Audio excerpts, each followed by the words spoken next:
KTN News. In politics now, Kakamega Town is ready to host the December 31st historic political rally as COTU Chief Francis Atwoli unveils the Luhya community spokesperson. But even as he pushes on with the mission, leaders from the region are sharply divided over the planned meeting, with some dismissing the move. Our political affairs reporter Duncan Haemba tells us more.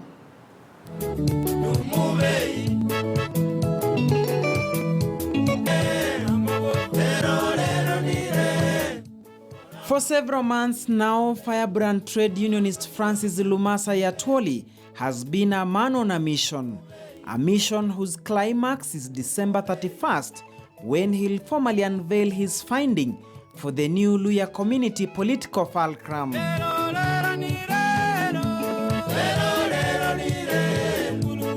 But even as he soldiers on with his quest, he is cognizant of the fact that his move has caused political jitters in Western Kenya and is keenly being followed by other political players outside the region. We are not saying that he will absolutely be a leader without opposition, because the opposition is everywhere.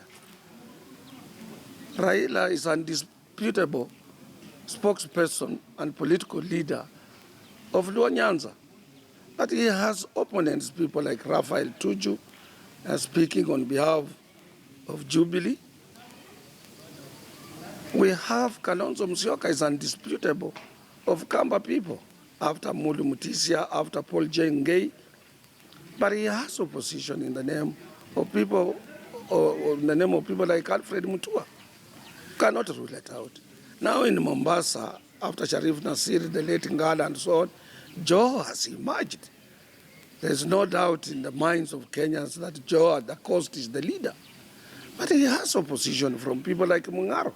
Former Cabinet Minister Musikari Nazi Kombo and some leaders from his Bungoma backyard, already embedded in Jubilee Party, are opposed to the move. It is not possible in 6 months to unite them, a job that has taken others 50 years.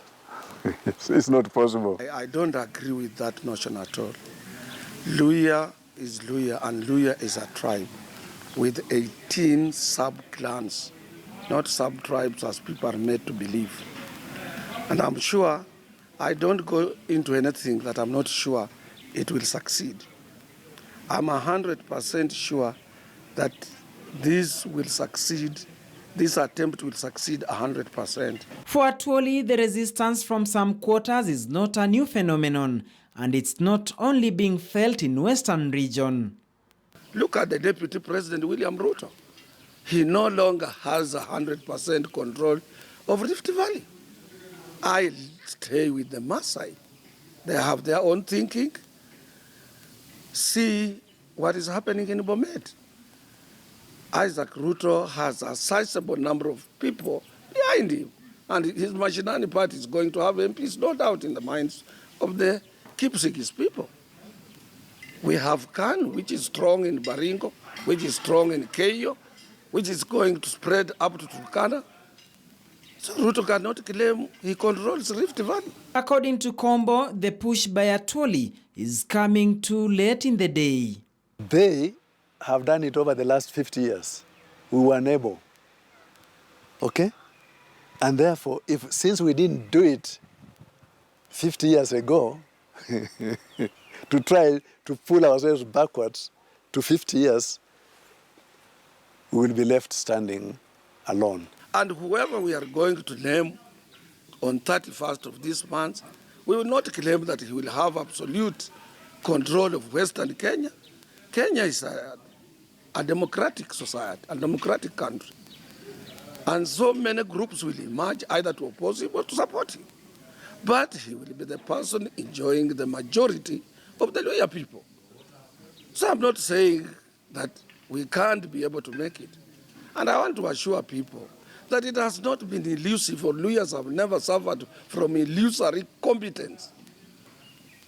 Because even during Muliro's time, Muliro was the undisputed spokesperson of the Luhya people politically, with Daniel Moss in Parliament as the chair of the Western Parliamentary Group. And Muliro still some people opposed to him. But the majority of Luhyas and other politicians across the country believed in him. After Muliro, we had Moses Mudavadi. He had a lot of opponents, but he was undisputable Luhya leader in the Moi regime. And after Moi, Kibaki took over with the late Wamalwa, who was now controlling the Luhya community. He had his own weaknesses and his own opponents. But Luhya believed in him as our first president in the Kibaki regime.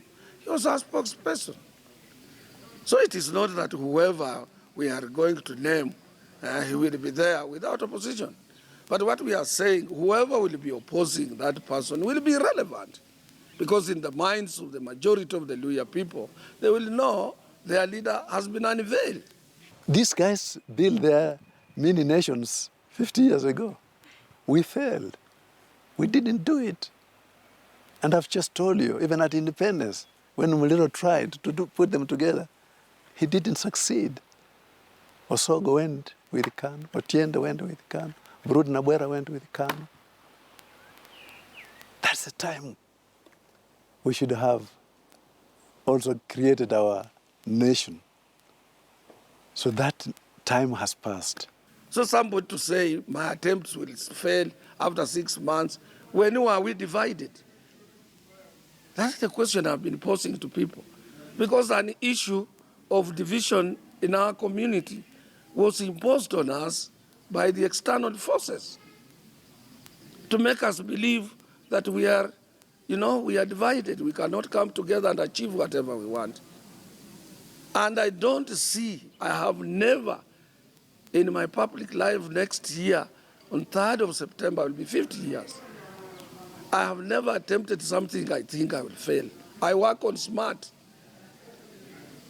as the requirement of the strategic plan,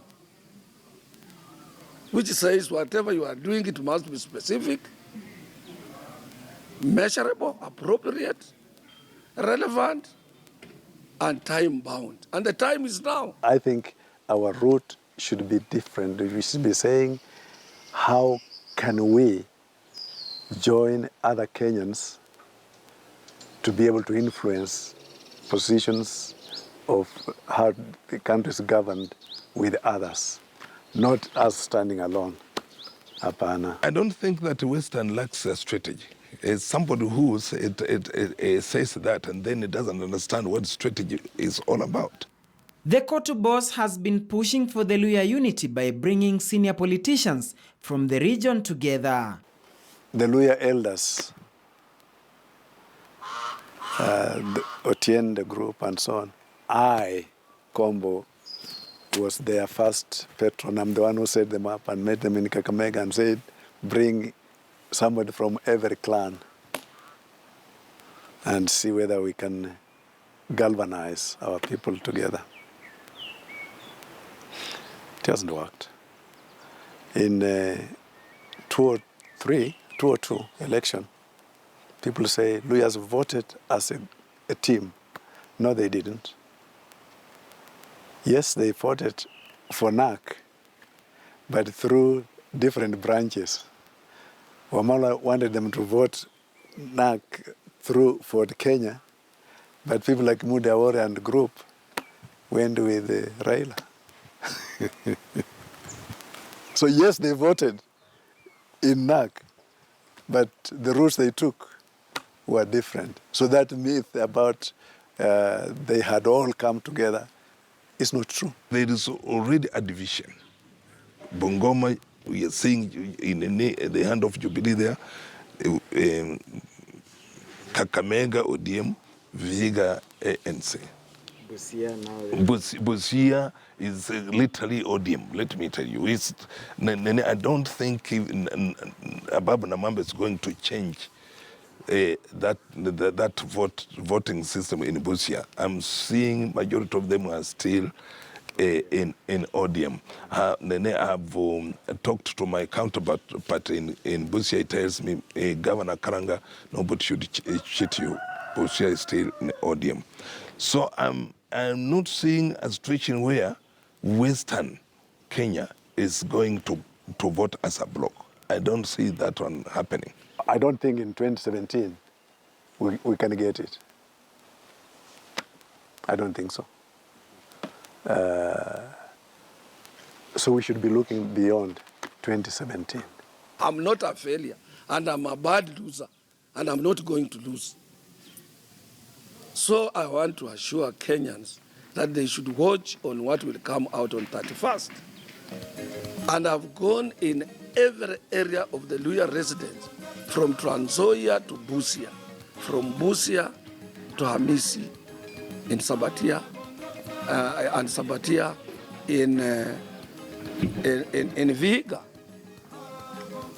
And the answer is one, that we must remain united under one political negotiator. And that is the person we are going to unveil on Saturday, 31st December of 2016, giving Kenyans of Luhya region a new year gift. So will it be Wycliffe Musalia Mudavadi or Moses Masika Wetangula?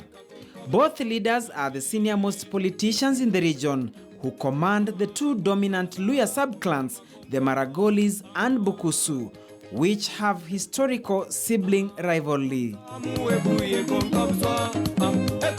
All eyes will be on Atwoli on Saturday, December 31st, as he makes that announcement at Kakamega's historic Muliro Gardens.